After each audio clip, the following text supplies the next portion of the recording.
Hello বন্ধুরা, কেমন আছো সবাই? নতুন বছরের প্রীতি ও শুভেচ্ছা জানিয়ে নতুন কিছু শুরু করছি তোমাদের পাশে। তো সেই নতুন কিছু সারপ্রাইজ যেটা ছিল সেটা হলো যে আমাদের অযোধ্যা রাম মন্দির দর্শন সাইকেলের উপরে করছি আমরা। তো খড়গপুর টু ইউপি অযোধ্যা রাম মন্দির পড়ছে আমাদের 900 কিলোমিটার জার্নি মোমেন্ট। তো সেই সাইকেল জার্নির উপরে সব রকম সবটুকু তুলে ধরবো তোমাদের পাশে। আর ভিডিও ভালো লেগে থাকলে অবশ্যই ভিডিও বেশি বেশি শেয়ার করে সবাই, আর লাইক অ্যান্ড সাবস্ক্রাইব করে অবশ্যই সহযোগিতার হাত বাড়িয়ে দিও। তো চলো বন্ধু, দেখা যাক পুরো ভিডিওটা। তো বন্ধুগণ, এখন বর্তমানে আমরা কোকপাড়া পেরিয়ে আরও 5 কিলোমিটার যখন ক্রস করছিলাম, তো তখন আমাদের এক দাদা ভাই আমাদেরকে ডাকলেন। তো ডাকার পর আমরা সাইকেল চালাতে চালাতেই বর্তমানে কথা বলছি, দেখতেই পাচ্ছেন আপনারা। তো ভাবতে পারিনি আমরা যে এইভাবে একের পর একে হেল্প মিলতে থাকবে আমাদের। আর সত্যি খুব অবাক লাগছে, মানুষজনের এরকম সাপোর্ট মিলছে রাস্তার মাঝখানে। তো আমি সেই মানুষগুলোকে ধন্যবাদ জানাই, যাদের সেই একটা মানে কি বলবো, রাম মন্দিরের যে অনুভূতিটা তারা ফিল করার পর এইভাবে যে মানে সাপোর্ট করছে, এটাই ধন্যবাদ জানাই সবাইকে। আর এরকম সাপোর্ট যেন সবার পাই। তো আমরা রাস্তাতে যেটুকু পাচ্ছি, বাকিটা সোশ্যাল মিডিয়া থেকেও যেন সাপোর্ট পেয়ে থাকি, এটাই কামনা করব সবার পাশে। তো বন্ধু, আপাতত এইটুকুই, কারণ রাস্তার মাঝখানে বেশি ভিডিও বানানো সম্ভব নয়। পেছন দিক থেকে দেখছেন তো যে একের পর একে গাড়ি ঘোড়া আসছে, আর ঠিক এইভাবে একের পর এক কন্টিনিউ করবো প্রতিটা বিষয়কে। তো ভাই, এখন বর্তমানে আমরা ধোলভঙ্গর ক্রস করলাম। ধোলভঙ্গরের যে ট্রেন লাইনটা ক্রস করার পর এরকম একটা হাইওয়ে পড়ছে, অনেকটা উঁচু উপরের দিকে। আর সেটাই আমরা মামা ভাগনা দুজন, এই যে ভাগনা আমার আর এই যে আমার সাইকেল, এইভাবে উঁচুতে উঠছি একের পর একে। সেই দেখো বাচ্চাটা দেখছে আমাকে।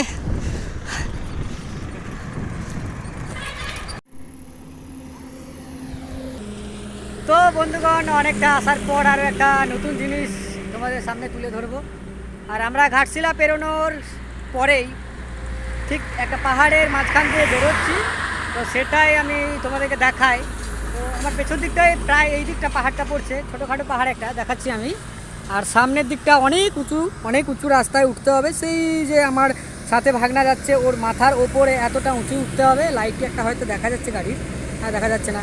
আর বাকি যেটা পাহাড় বলছিলাম, এই পাহাড়টা হচ্ছে এই যে এতটা উঁচু। জয় শ্রীরাম। তো এই এতটা উঁচু পাহাড়ের মাঝখান দিয়ে আমরা পেরোচ্ছি। আর তো বন্ধুগণ, এখন বর্তমানে হাইওয়েতে আবার একটু রেস্টের জন্য দাঁড়ালাম। তো দাঁড়াবার পর এখানে আমরা সেরকম প্লেসমেন্ট দেখেই দাঁড়ালাম। তো দাঁড়ানোর পর এখানে একটা চিন্তা ভাবনা করছি যে এখানে জলটাতেও স্নান করা যাচ্ছে, তো সেই জলেই স্নান করবো বলে ভাবছি। ওইখানে দাদা ভাইরা স্নান করছে, আর আমরাও সেখানেই এখন বর্তমানে চিন্তাভাবনা নিয়ে ফেললাম যে স্নান করব। স্নান করে আবার প্রায় 10 কিলোমিটার ওদিকে টেনে দেবো, তারপর খাওয়া দাওয়া। জামশেদপুর এখান থেকে প্রায় আর ওই কত 15 কিলোমিটার মতো বাকি। তো 15 কিলোমিটার আরামসে আমরা বেরিয়ে যাব। তো তার আগে একটা ছোট্ট নদী পেয়েছি, সেইখানে স্নানটা সেরে নেব। যাওয়ার পর বাকি কথা বা বাকি রাস্তা নেক্সট টাইম আবার আসছি ভিডিওতে। তো বন্ধুরা, এই যে দেখতে পাচ্ছ নদীর সামনে একদম পৌঁছে নদীর ভিউটা নিচ্ছি। খুব সুন্দর একটা নাজারা দেখতে পাচ্ছি এখানে। আর এদিকে জলটা বয়ে যাচ্ছে, এখানে একটা খুব সুন্দরভাবে মানে একটা আকার ধরে জল আছে এখানে অনেকটা জায়গা মিলে। আর এখানে স্নান টান করার জন্য মানুষ এই যে পাথরগুলো বসিয়ে রেখেছে, মোটামুটি স্নান খুব সুন্দরভাবেই করব। তো বাকিটা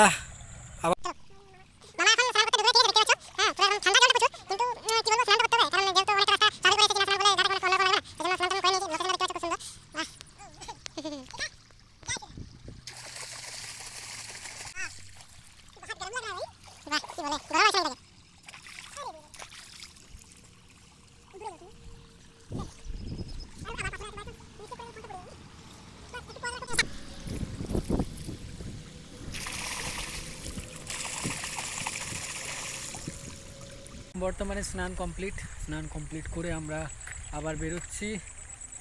তো অনেকটা উঁচু জায়গা উঠতে হবে। আর যাই হোক, এইবারে খাওয়া দাওয়ার ব্যবস্থা রেডি হবে বলতে জামশেদপুরের দিকে আবার এগোবো একে একে পায়ে পায়ে। তো দেখা যাক, যদি রাস্তার মাঝখানে সেরকম কোনো খাওয়ার ব্যবস্থা মিলে যায় তাহলে খুবই ভালো হয়। আর চলো ততক্ষণকে ভিডিও কন্টিনিউ। তো এই যে জামশেদপুরে যখন আবার সাইকেল ধরলাম তখন দেখলাম যে এই ধরনের একটা পাহাড় ছোটোখাটো, সেই পাহাড়টা তোমাদেরকে দেখালাম। আর সামনে ভাগনা আমার আর আমি পেছনে, তো এইভাবে আমরা যাচ্ছি। এখনও খাওয়ার চিন্তা ভাবনা যে কোথায় করা যায় সেরকম কিছু দেখতেও পাচ্ছি না। তো বন্ধুরা, আমরা এই জায়গাতে এসে খাওয়া দাওয়াটা করলাম, আর খাওয়া দাওয়া করে এখন আপাতত আমরা বেরোচ্ছি ধীরে ধীরে। তো মধুবন হোটেলসের উপরে খেলাম, আর তারপর থেকে আমরা এখন আবার সেই একই রকমভাবে সাইকেল ধরবো। তো চলো বন্ধু, দেখা হচ্ছে বাকি অন্য ভিডিও। তো বন্ধুরা, এই আজকে এখন বর্তমানে আমাদের আপাতত ডেস্টিনেশন কমপ্লিট হলো, আর বাকি আবার কালকে হবে। তো আজকে নাইট স্টেটা কোথায় করি সেটাকে নিয়ে এখন চলছে। তো জয় শ্রীরাম।